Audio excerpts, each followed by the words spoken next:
लागू कर दिए हैं। इसमें देश की जीडीपी में कुल खेती का हिस्सा केवल 6% बचेगा। पर असीं दस देना चाहुंदे हां, अज मीडिया वाले कवरेज कर रहे हैं कि साडा जो प्रचार है पिंडां दे विच असीं पहलां प्रचार दीआं ड्यूटियां लाइयां कि दिल्ली दे वास्ते आपां टीमां बना के हर पिंड दे विचों 10-15 बंदे हफ्ते तो भेज सकीए। उहदे विच भी बहुत वधिया चंगा साथ दिता सारे पिंडां ने।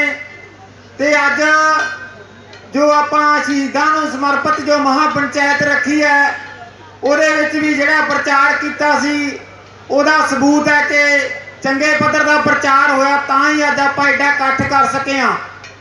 साडी उम्मीद तो वध इकट्ठ करके दिखाया भरावो।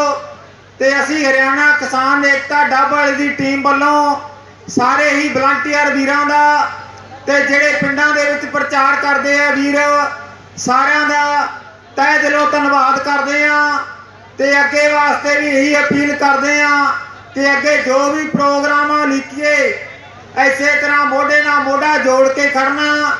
जेड़े जेड़े पिंडां दे विचों लंगरां दी व्यवस्था हुई है जां कोई होर छबीलां लाइयां गईयां, जल दियां, ठंडे पानी दियां, दुध दियां छबीलां लाइयां गईयां, सारियां दा ही असीं बहुत बहुत धन्नवाद करते हैं। दिल्ली संसद दे विच जिथे कानून बने आ, साड़ियां किसान जथेबंदियां नूं बेनती करदा, ये जथेबंदियां कहनियां सी सियासी नहीं, मैं मान लिया सियासी नहीं, फिर असीं सड़कां दे धरने लाउण जोगे रह गए। यार असीं धरने लाउंदे रह गए, 70 साल हो गए, मुल्क तां लुट के लै गए। कारण की आ, चंगे बंदे सियासत नहीं करते, बादशाह लोकतंत्र दे असीं आ।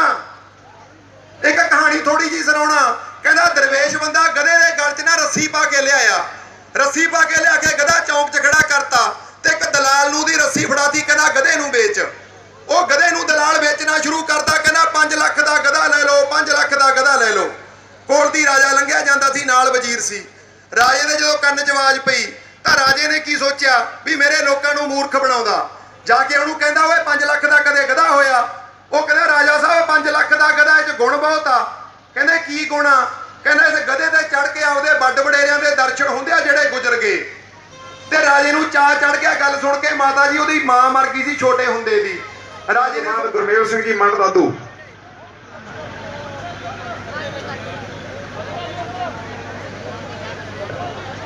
वाहिगुरू जी का खालसा वाहिगुरू जी की फतेह। ये संघर्ष काफ़ी चिर तो चल रहा, 4-5 महीने हो गए। जे पार्लीमेंट कोई माड़ा मोटा मर जाए ना तो मोड़ चल पैंदा, पर मतलब किसानों ने किन्ने बंदे चढ़ाई कर चुके हैं, कोई सरकार के कन्ना से जो नहीं सकी। जे एक भरा ना भी टक्कर लैनी होवे ना तो वो भी छाला नहीं। खुशकान मिठड़ी जी आउंगे, उन्हां तो बाद राज राणी जी मिड डे मील स्टेट प्रधान वो भी मेरे आए ने स्टेज दे प्रोफेसर रमनदीप कौर जी नरंग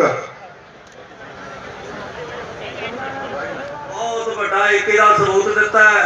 इस लिए सारे का धन्यवाद। इस सरकार के नाल जे आपां इसे तरह ही इकट्ठे होके लड़े जित यकीनी है, पर एक आपां नूं उड़ीक की लोड़ है। बहुत ही ठंडे दिमाग के नाल इस अंदोलन नूं जारी रख के आपां यह जित हासिल करांगे। आपां जो दिल्ली दे विच चल रहा संघर्ष है, इस संघर्ष नूं इसे तरह जो लामबंद करना। इन्हां गल्लां तो सुचेत हो जाओ। मैं एक गुरप्रेम होरां दे पर्चे तो मेरी गल याद आ गई। गुरप्रेम सिंह एक होर वकील साहब ने मैनूं नवीं गल दसी है, जिवें 751 हुई ते एसडीएम ने रिलीज वारंट जारी की, वो एक क्लास पाती भी इन्हां दी प्रॉपर्टी चेक कर लियो। बड़ी किताबां है, ये बिना कुछ नहीं बनता।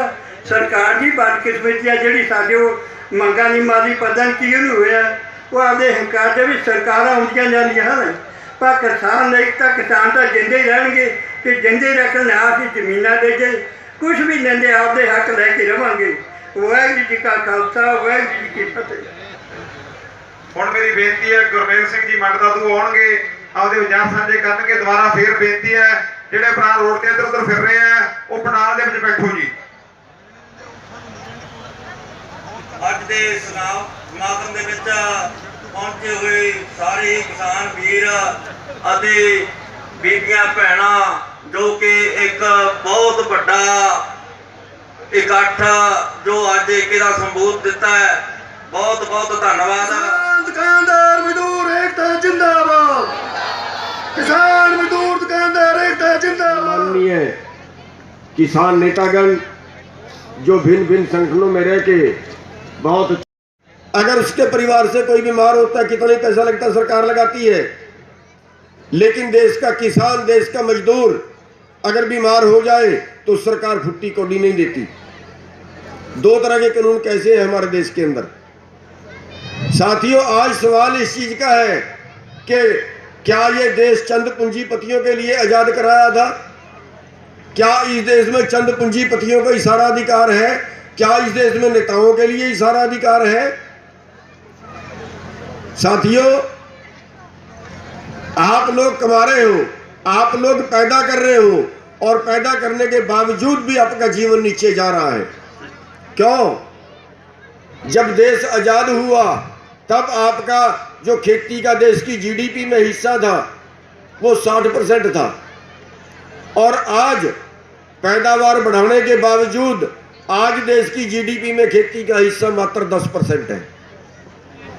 और जो नए कानून लागू कर दिए हैं इसमें देश की जीडीपी में कुल खेती का हिस्सा केवल 6% बचेगा। या दूसरे शब्दों में ये मान लीजिए कि अगर देश 100 रुपये कमाता है तो आप 10 रुपये कमा रहे हैं। जहां आप 60 रुपये कमाते थे आज आप खेती में 100 रुपये में 10 रुपये कमा रहे हैं। और ये कानून पूरी तरह लागू होने के बाद 100 रुपये में 6 रुपये बचेंगे आपके पास। ये है आपका हिस्सा देश के अंदर। जहां खेती में बजट पहली पंचवर्षीय योजना में 14% बजट खर्च किया गया था, अब 2% से भी नीचे आ गया है। देश के खजाने में जो आपका हिस्सा था वो भी आपका हिस्सा निकाल लिया गया है।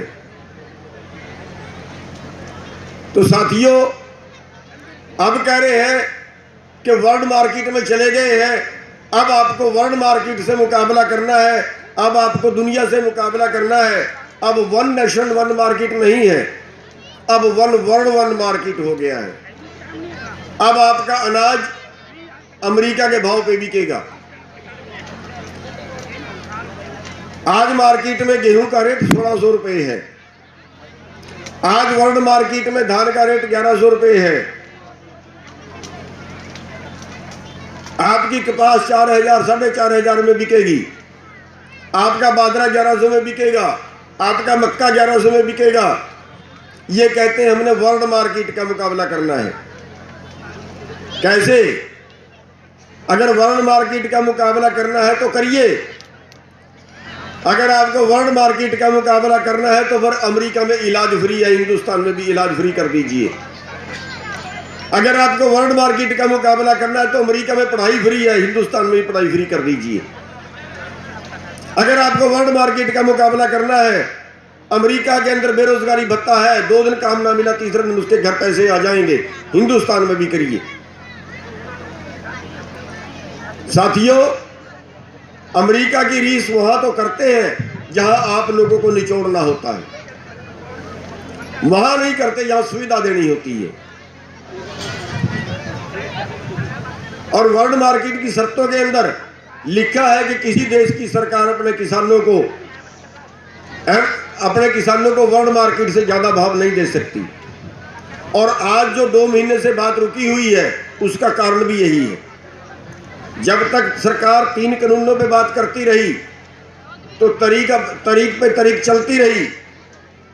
11 मीटिंगें हुई और 11 मीटिंगों के बाद जब हमने ये कहा कि आप एमएसपी का मुद्दा छेड़िए, बीच में 4 बार चलाई, चारों बार सरकार ने टाले। जब हमने कहा कि आप न्यूनतम समर्थन मूल्य की बात करिए, ये 3 कानूनों को ब्रैकेट कर दीजिए, ये 3 कानूनों को ब्रैकेट कर दीजिए। इन 3 कानूनों पे जहां तक आप पहुंच के इसकी बात बाद में करेंगे। आप एमएसपी की बात करिए, आप न्यूनतम समर्थन मूल्य की बात करिए। कृषि मंत्री उससे भागे। हमने उनको एक उदाहरण दिया कि फिर आप हमारे साथ वो काम कर रहे हैं कि हमारे पास 100 रुपये आमदन है, 100 रुपये में हमारा परिवार नहीं चलता, हम कह रहे हैं हमें 150 चाहिए, हम आंदोलन करते हैं कि 100 रुपये में गुजारा नहीं हो रहा, 150 रुपये चाहिए हमें, आपने हमारी जेब से 25 रुपये और निकाल लिए।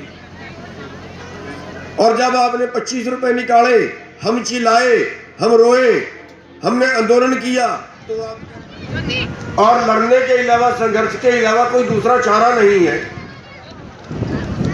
अगर आज हम देखें, आज कितनी बड़ी आबादी है जो 2 वक्त की रोटी से मोहताज है।